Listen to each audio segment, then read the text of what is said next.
We paid big bucks to send Ronnie to an English-speaking daycare in Taiwan.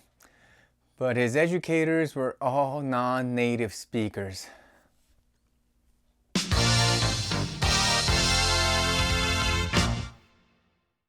Welcome to AskTetsu. I have been raised in multiple languages, and today I am raising my own 4 kids in 5 languages. Subscribe if you want to know how I'm doing it, so that you can also unlock the world's opportunities for your children. Alright, let's go! In the last video, I answered an audience question about the implications of learning from non-native speakers. Today's video is a follow-up to tell you about our kids and how they learned English pretty much entirely from non-native speakers. When my oldest child, Ronnie, was 2 years old, we put him in an English-speaking daycare called Smart Start in Taipei, Taiwan, where we were living from 2014 to 2015. But the thing is, all the other educators that Ronnie got were non-native speakers, either someone like Christine or Miss Debbie, who are both Taiwanese natives, or someone like Patsy, who's actually a Spanish native.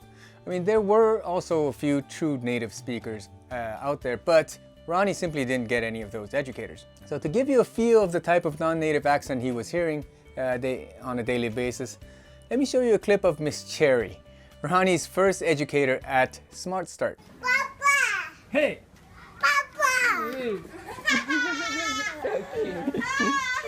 So cute! Yeah. Let's do that together. Ronnie!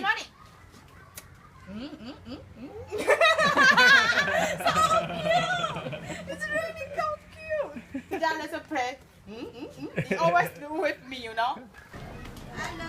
Hello! That's Daddy! Hello! Hello! Oh, Ronnie has so many Ronnie knows. Miss Cherry was such a fun and loving educator. But as you heard, her English had a pretty heavy Taiwanese accent. But that was fine, because what's important is Ronnie loved her, and in the end, he still learned how to speak English pretty well for his age during his 1.5 years at Smart Start. So we only have nothing but gratitude for Smart Start. Then when Ronnie turned 3, our whole family came back to live here in Quebec, Canada, where we still are today. And as many of you probably know, the official language of the province of Quebec is French. And in fact, in the area where we live, most people's first language is, in fact, French. While there is a small percentage of either Anglophones or bilinguals to varying degrees. So, when we came back, our first strategy for English input was to find English-speaking people in our community. Now, as I mentioned, there are a few Anglophone families in our town, just 1 or 2 that we know, but we really only meet them every once in a while. So we cannot rely on them as a consistent input source. Instead, we look towards our kids' interests and hobbies to see if we can't find anything, opportunities for consistent and recurring inputs. And that's when we found skating coaches, Luca and Leia. They are siblings from a Francophone family, but were sent to English-speaking schools. So they are actually really good English speakers. So we asked them to consistently speak English with Ronnie and Nika. Here, try it on the line here, and you have to go each side of the line every time. Okay? There you go. Go. Each side of the line. Yes! Come on, Nika. We'll do another race, okay? 1, 2, 3, go.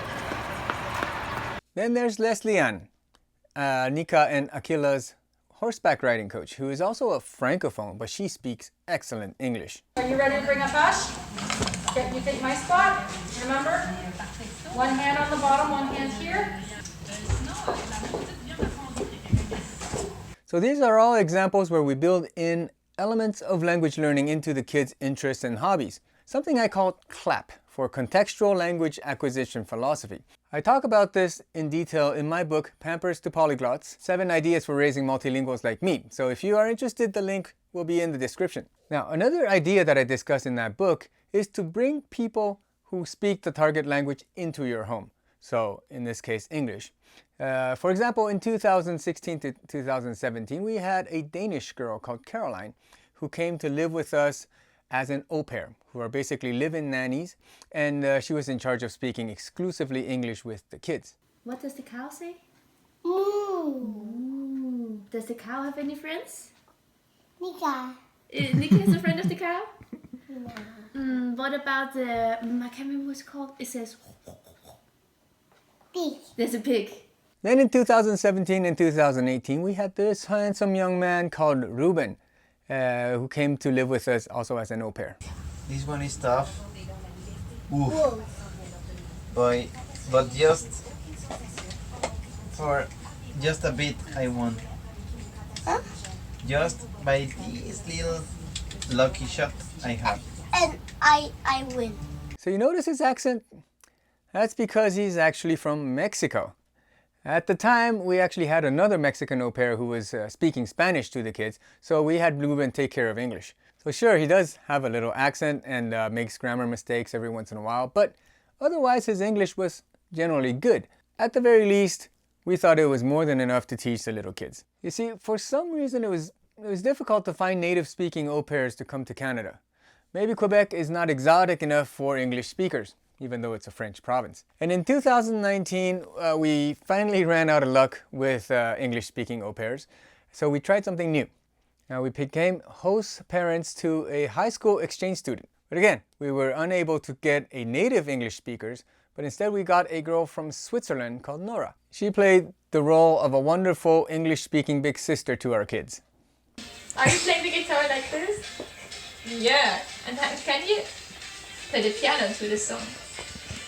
So as you can see, of all the English speakers we had found for our kids thus far, none were true native speakers. Some were actually really good, including the kids' skating and horseback riding coaches, while the remaining spoke with varying degrees of accent and fluency. So over the years, we've always had a lingering concern in our minds about how our kids' accent in English. But interestingly, up to now, I actually think our kids' accent is not so bad. My name is Ronnie. I am 8 years old and I love snowboarding. My name is Nika. I am 7 years old. I love horses. My name is Akina.